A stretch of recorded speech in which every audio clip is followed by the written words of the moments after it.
Ninguém nunca acreditou em mim. Nem o pessoal do plantão, nem os legistas. Mas eu sei o que vi. Fui eu quem costurou as pálpebras daquele corpo. E mesmo assim, ele abriu os olhos e me encarou.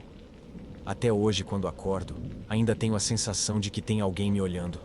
Se já aconteceu algo parecido com você, comenta aqui. Era para ser só mais um plantão. Eu era técnico em necropsia, recém-contratado num necrotério antigo de Guarapuava, no interior do Paraná. Naquela noite, por volta das 10 da noite, recebi um corpo não identificado vindo do Instituto Médico Legal. Homem, entre 40 e 50 anos, com o rosto parcialmente desfigurado. Quando abri o saco, os olhos estavam abertos. Fiquei olhando por alguns segundos. Estavam vítreos, mas limpos demais. Fechei as pálpebras com cuidado. Já já ele abre de novo, brincou o motorista do IML antes de sair. Sorri.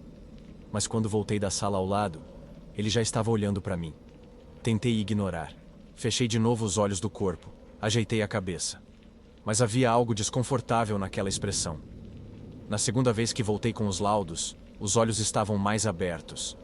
E a cabeça levemente virada em minha direção. Eu juro que tinha deixado ele alinhado. Fui até a câmera de segurança para puxar o vídeo, mas ela estava desligada. Pensei em amarrar o lençol sobre o rosto, mas preferi seguir o protocolo. Preparei linha cirúrgica e costurei as pálpebras. Pontos firmes. Não tinha como abrir.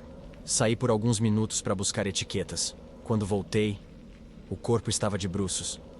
Meu coração parou. Eu não virei aquele corpo. Virei devagar. E os olhos estavam abertos, costurados, mas forçados de dentro para fora, como se alguém tivesse empurrado por dentro da carne. O ar ficou pesado. Escutei um som molhado vindo do canto da sala, um arrasto e uma respiração baixa. Fui olhar. Não tinha nada, mas, no chão, havia pegadas, molhadas, como se alguém tivesse saído dali. Fui até a porta. Trancada. A maçaneta girava, mas não cedia. A luz piscou. Só o visor do freezer pulsava em vermelho. Voltei o olhar para a maca. Estava vazia. Meu estômago virou. Escutei passos lentos atrás de mim. Me virei num impulso. Ninguém. Mas na janelinha da porta, vi um reflexo. Eu. Mas não era eu.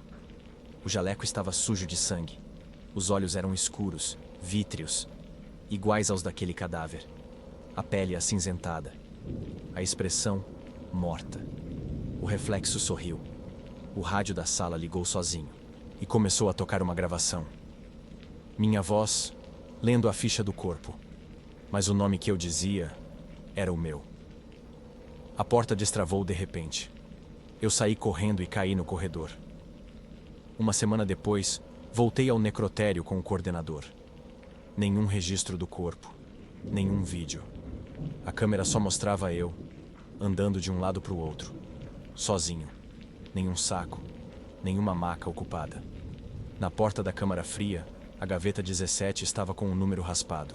Mas na parte interna, escrito com marcador apagado, ainda dava para ler. R. Lemos, 22h50, 14 de agosto de 2011. Meu nome. A hora exata que o corpo chegou. Depois daquilo, pedi demissão. Nunca mais entrei num necrotério. Mas às vezes, quando passo por um espelho, ele me encara de volta. E se você trabalhar com os mortos, cuidado com aqueles que ainda têm algo para ver.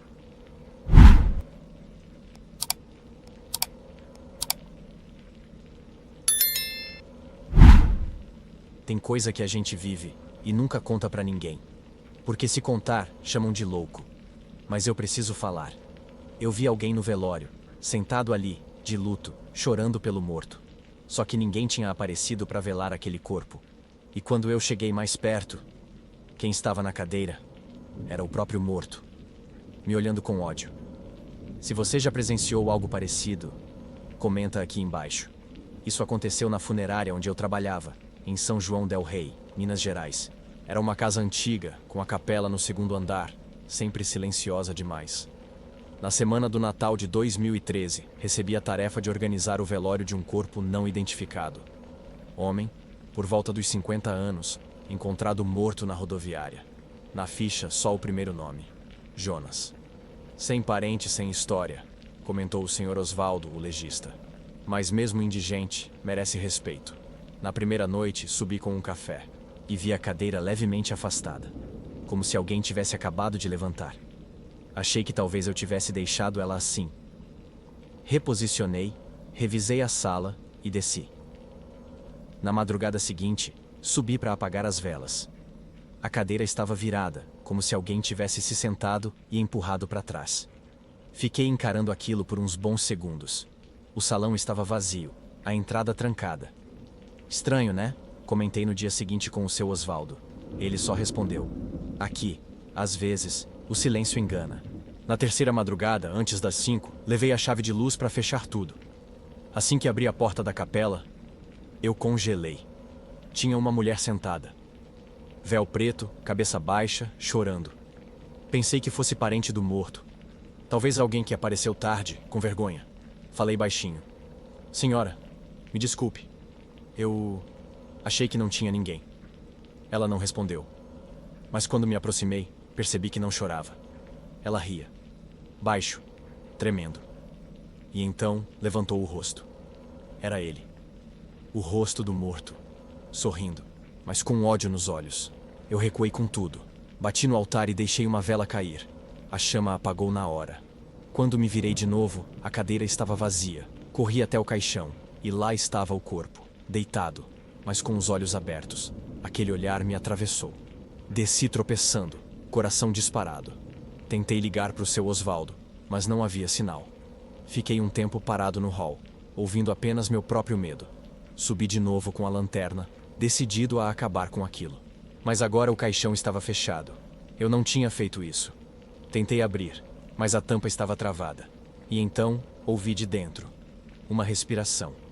Fraca, como se alguém sufocasse lá dentro. Eu não pensei duas vezes. Fugi.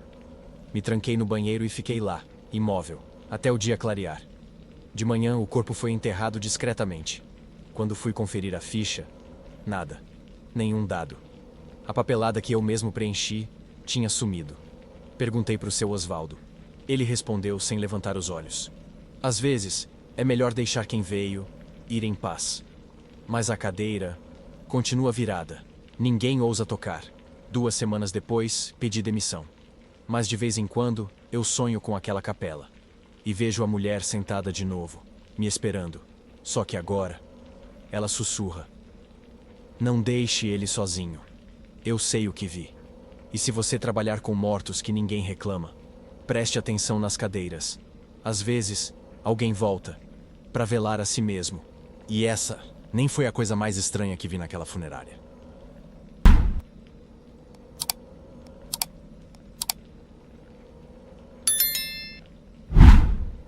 Nunca gostei de trabalhar perto do refrigerador, mas durante a pandemia, topei o que aparecesse. Acabei pegando turno noturno no necrotério de um hospital improvisado. Foi lá que começou. Toda madrugada, às 3h13, uma das gavetas se abria sozinha. E na primeira vez que ouvi meu nome, eu soube que não estava sozinho. E você? Já ouviu seu nome? Quando não havia ninguém por perto? Era 2020. Em meio ao caos, fui remanejado para um prédio antigo, um hospital psiquiátrico desativado, que reabriram como unidade emergencial. O necrotério ficava no subsolo. Equipamento velho, pouca iluminação. As gavetas, todas com trava manual. Na terceira madrugada de plantão, perto das 3h13, ouvi um som abafado, um estalo, e depois um sussurro. Segui o som até a gaveta de número 7. Ela estava se abrindo sozinha, com aquele rangido seco que sempre fazia. Estava vazia, mas o barulho que veio em seguida parecia alguém sussurrando meu nome. Fechei a gaveta, girei o trinco, testei 2 vezes, trancada. Antes de sair, ouvi de novo: Felipe, vindo do fundo do corredor, fraco, abafado. Falei com o supervisor no dia seguinte. Aquela gaveta 7 tá abrindo sozinha. Todo dia, no mesmo horário. Ele só respondeu: aquilo ali nunca funcionou direito. Mas se ouvir seu nome de novo, avisa. Ou foge. Nas madrugadas seguintes, tudo se repetiu. 3 e 13. Gaveta 7. Rangido seco. Coloquei fita adesiva. Travei com arame. Nada adiantava. A cada abertura, o mesmo som metálico, seguido de um sussurro quase igual.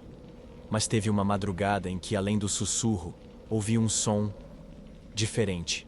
Um clique, como o de uma caneta. Mas eu não tinha nenhuma caneta comigo. Decidi gravar. Posicionei meu celular. Deixei rodando 10 minutos.